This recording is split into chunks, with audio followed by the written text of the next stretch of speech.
Hello everyone and welcome once again to Zenith Academy Online. Today we are doing a very important chapter of CBSE Class 9 Science, and the chapter's name is Improvement in Food Resources. So this is part 1 of the chapter Improvement in Food Resources, and I have tried my level best to make this topic very interesting and very easy to learn. So let's begin. Now we all know that all the living organisms need food. Now, food supplies proteins, carbohydrates, fats, vitamins and minerals, and all of which we require for our body development, growth and health.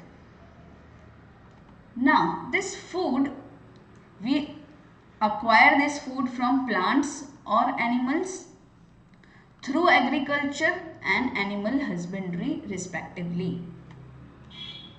Now, it is important to bring improvement in food resources to meet the ever increasing demand of the population. We know the population keeps on increasing.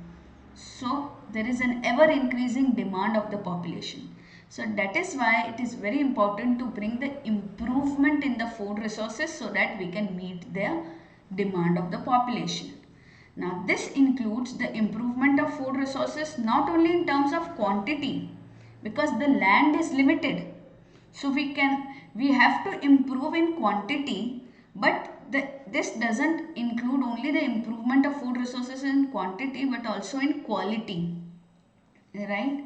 Because we have certain limitation on quantity, but we have to improve the quality, that is increase in yield as well as improvement in crop variety. These two terms are very important. Why we need improvement in food resources? To increase the yield. Very important points, please keep on marking. Increase in yield. Yield is the total production, so that is one point. And the second point is improvement in crop variety. Improvement in crop variety. Let's go ahead. Now children, you should also understand that we need sustainable practices in agriculture as well as animal husbandry, and to achieve this without compromising the environment and natural balance. As I said earlier, the land is limited but the population keeps on increasing. So if we keep on exploring the land, if we keep on mining, or if we keep on growing, now the land will become infertile. Now we cannot keep on extracting from nature, okay? So otherwise it will have an imbalance. So we need sustainable practice in agriculture as well as in animal husbandry to achieve this without compromising the environment and natural balance.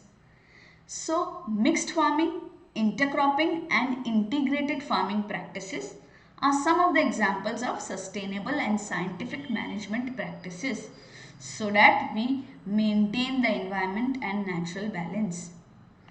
So students, in this particular chapter, we are going to study the innovative practices in agriculture and animal husbandry.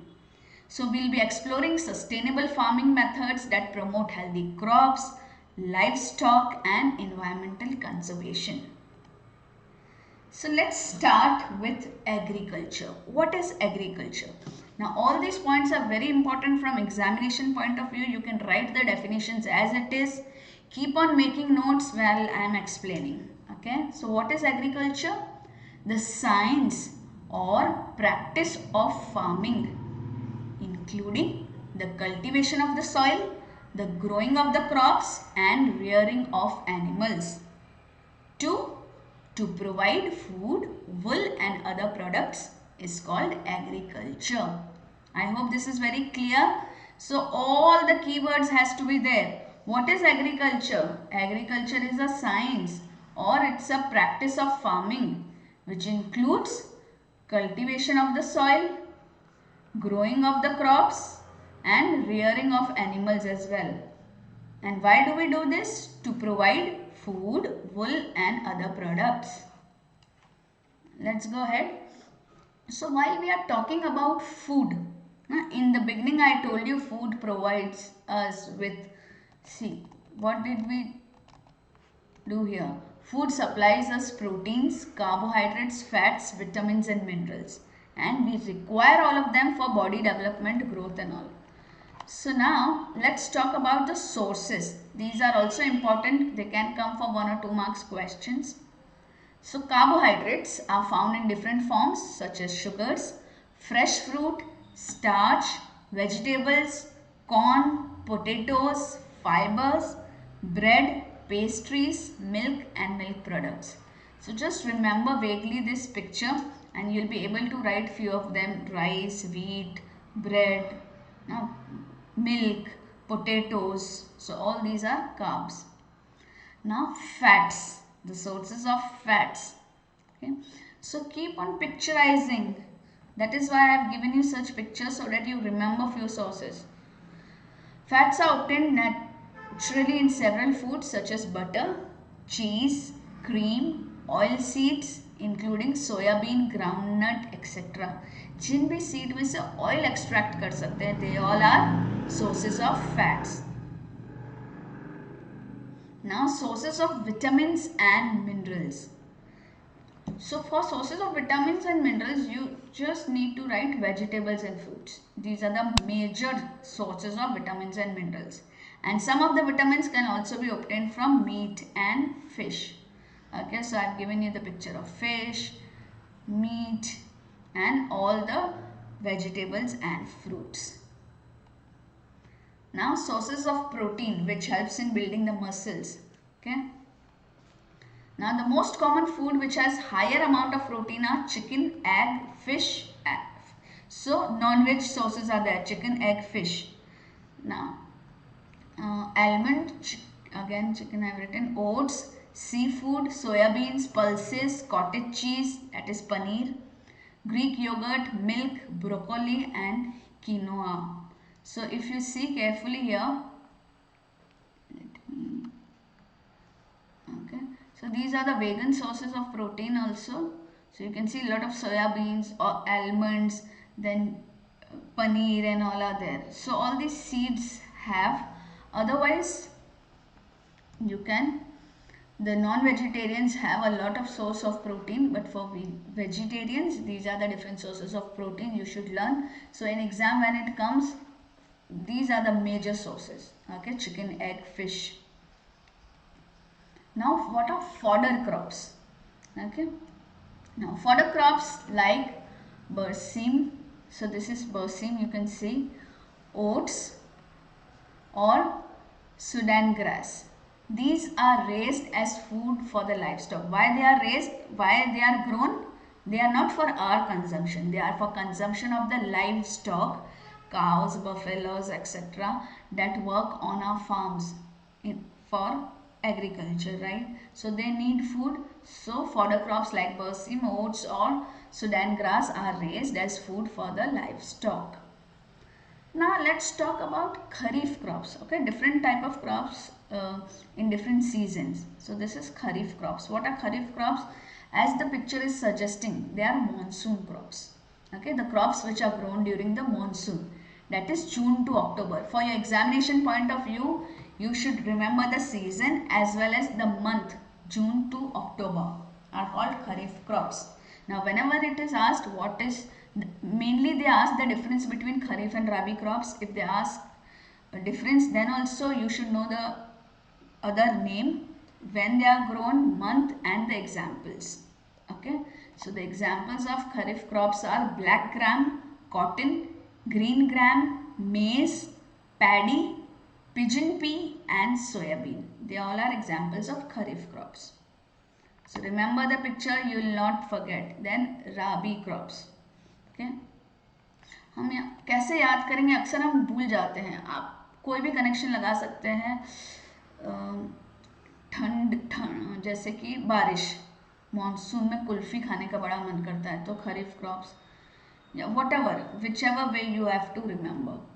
Okay, ठंड में, okay this is winter, तो राब बनती है. राब, do you know, in many areas where there are winters, so rab is, we drink, it's a type of a drink, hot drink.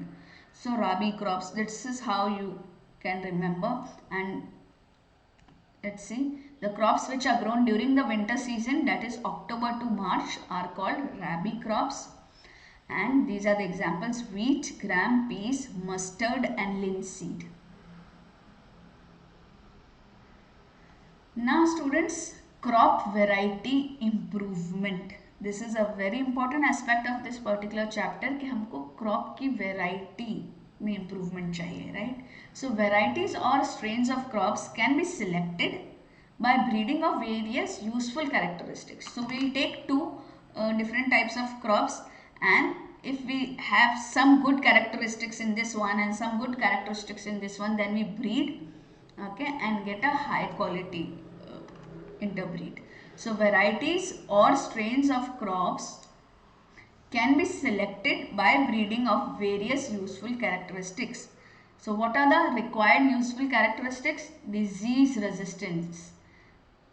So the plant should not get disease or bugs. Disease resistance, response to fertilizer. So if fertilizer is given, they should absorb the fertilizer and grow well. Product quality and high yields. Now quality should be more and yield should be more. The production should be more. This is called crop variety improvement. Now in the whole coming chapter, we'll be talking about how crop variety improvement can be done. So hybridization, I just spoke to you about hybridization, crossing between two genetically dissimilar plants. Two dissimilar plants are there. Suppose plant A is disease resistant and plant B has higher yield. So we need a plant which is disease resistant and higher yield plant. So we will cross them. Okay, so crossing between. So hybridization refers to crossing between genetically dissimilar plants.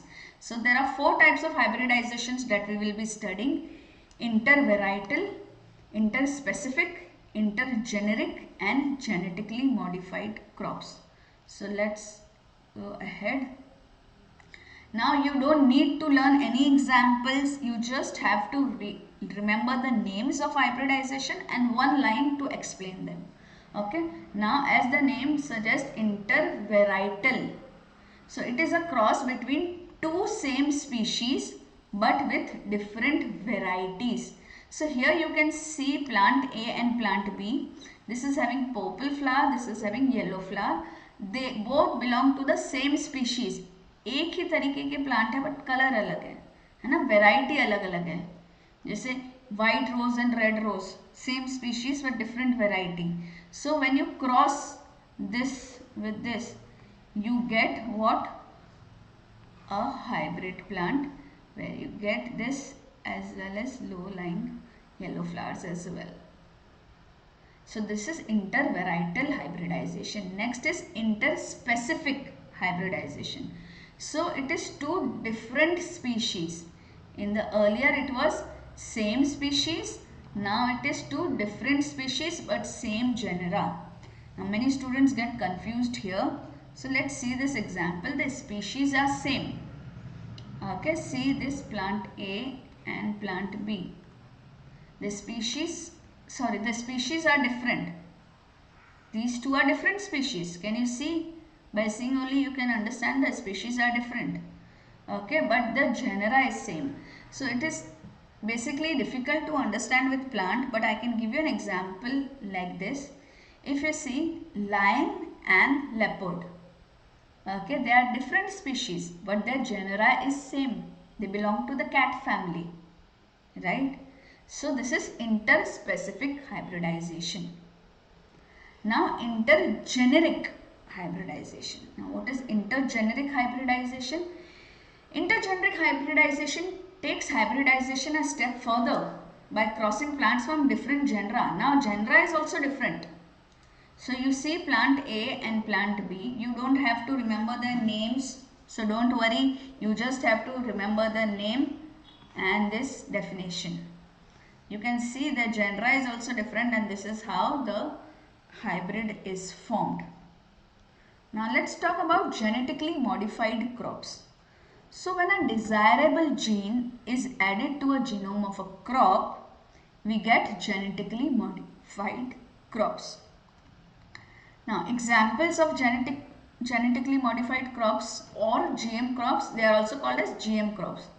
are, this is the first example, BT cotton, BT brinjal and golden rice.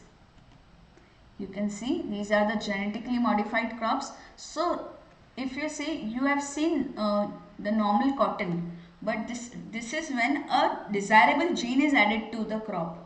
So a good quality is produced. So this if you have seen the desi bangan, if you go to a vegetable shop, you will see a desi bangan having white and this violet color. So this one, if you see, they are BT brinjal, higher yield, disease resistant. Okay. Now this is golden rice. So remember the three names: BT brinjal, BT cotton and golden rice. So when a desirable gene is added to genome of a crop, we get genetically modified crops. We have modified the genetics, right? We have modified the genes. So if you see this DNA types, okay, so we add a particular, we remove this and add a desirable gene. Now factors for which a variety of improvement is done. Now why do we need varietal improvement? Right, there are several reasons why different improved varieties of crops are generated. So the reasons include higher yield. Normal बैंगन तो उगते ही है but हमको ज़्यादा yield चाहिए, so that is why. Improved quality, we need better quality. We need, see, maturity duration. So sometimes if naturally a plant or crop requires 8 months for maturity, but when we do this varietal improvement it may require maybe 2 months. So it saves time and we can produce more and more from the same land, and hence can meet the demands of the ever increasing population.